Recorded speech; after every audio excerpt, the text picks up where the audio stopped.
Hey, what is going on, ladies and gentlemen? My name is Rage, and we are back today to revisit Battleworld now that Zone 2 is officially live, and we were able to actually play through a bit of it. Quite a bit more difficult than Zone 1, but we were able to get through most of it, and I do have some gameplay footage for you guys today in terms of some of the harder nodes, as well as talking about some little nuances that you need to be aware of if you want to full clear the Sentry City Zone 2. Now, I say most of it because I actually don't have Secret Warriors or Brimstone built up. Currently, I only have Daemon as well as Doctor Strange Heartless built up right now. So I did try them, but those two alone aren't able to carry. So we'll have to park this right now. In the meantime, it's unfortunate. It's a little bit of Ice Wave Purple that we're missing out on, but I'm not going to be investing in a team right off the bat here just to partake in Battle World when this is going to be returning a few more times for us to obviously dabble in. And it's not going to take away from my Sentry shards anyways, regardless.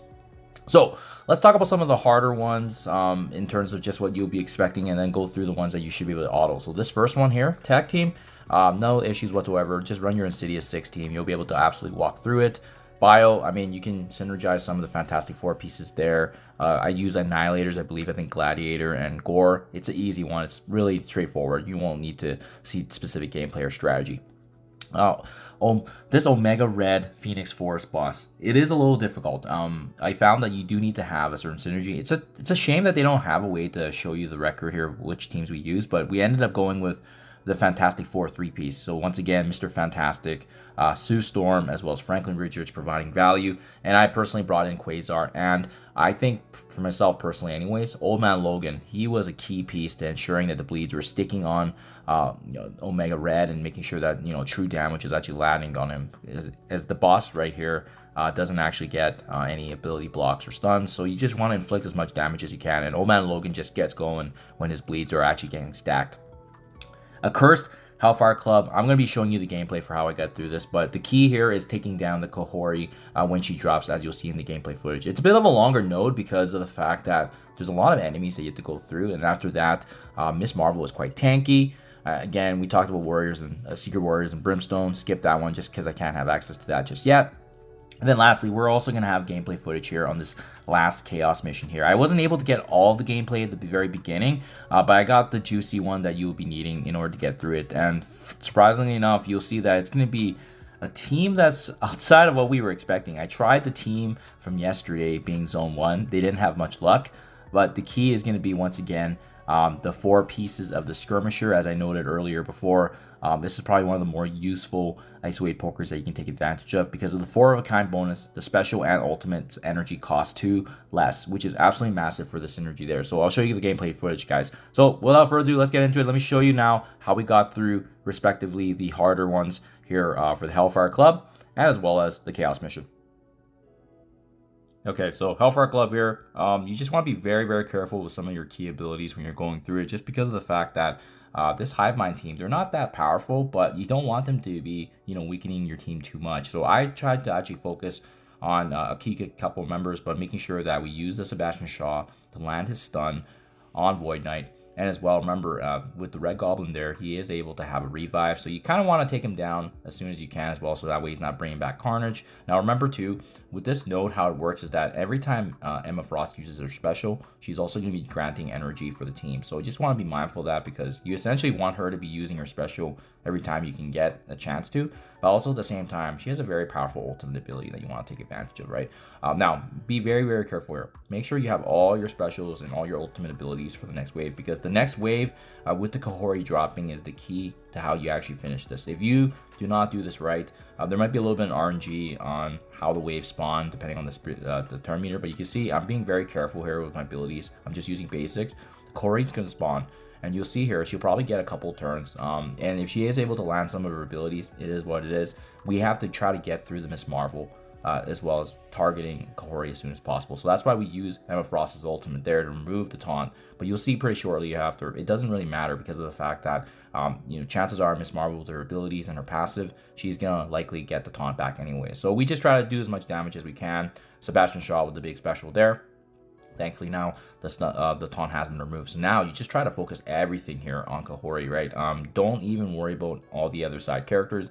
Land the big ultimates on Kahori, because that's going to be the most important thing. If Kahori gets to go here with her abilities, that could be the difference maker of ending this current run that you see right here.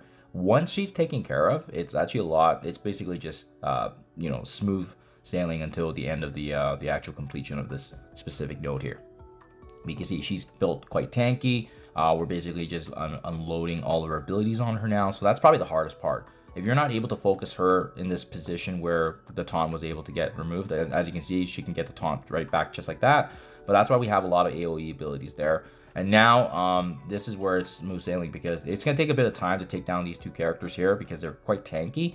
But the good news is that with Kahori taken care of now, we can actually just, you know, take our time, use our abilities, and try to get into the last and final wave here.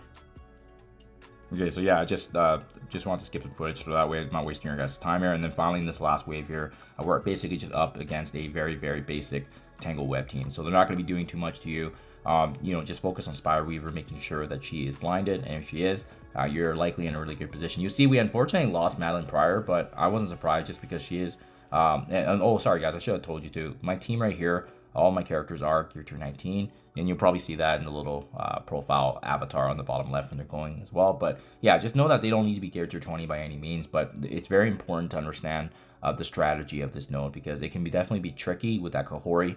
And that's why we try to focus on her as soon as we can. So yeah, that's the conclusion of this one anyways, guys. I haven't done it with a curse because I don't have a curse built up, but Hellfire at least thankfully is able to get through it.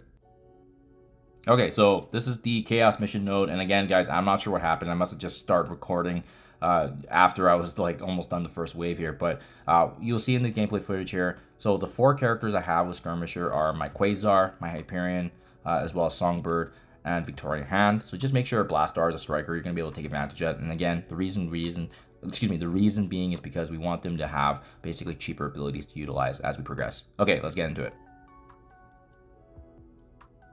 So, you know, you're cleaning up this first wave here. It's not, like I said, it's not going to be an issue whatsoever. You'll have this other wave that's a vigilante team. I think where people are going to struggle with is when the hit monkeys start landing afterwards. And that's where you need to be mindful and conscientious of the abilities and so forth. So that's why, very similar to what we just saw with the Hellfire node that we were playing through, making sure that you have those big ultimate abilities at the very beginning when the turn lands here, right? So the specials you can go ahead and use if you feel like you need to use it.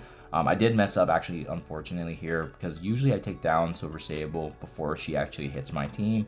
So I just wanted to play it out and see what happens, because you just never know. In this case, it was still successful. But you can see, you know, she hit my Quasar quite hard. He has quite a few bleeds on there. So just something to be mindful of if you are going to be doing this, that you ideally want to focus on Silver Sable. So this hit monkey wave spawns. And like I said earlier, this is where I think a lot of players are going to have issues with, because they'll spawn sometimes with attacks and so forth. But thankfully, the Thunderbolts actually do counter that successfully.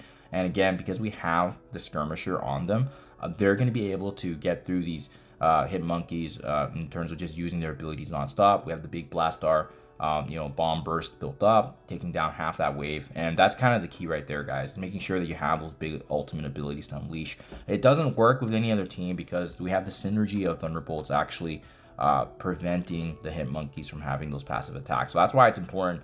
I tried other combinations like what we used in Zone 1, my Falcon Hercules combo, but they were just getting absolutely smashed by these guys. So thankfully, the Thunderbolt synergy plus Quasar Blastar, as you can see, just completely steamrolls this. So hopefully this helps you guys out. Hopefully you're able to get through most of the nodes here. And again, maybe the next time I do this, I will have Brimstone to go through it, but I'm not going to invest in them just for, you know, a specific zone day when I have other things to invest in right now. So there you guys have it. Hopefully this helps you guys out. Let me know down in the comments below.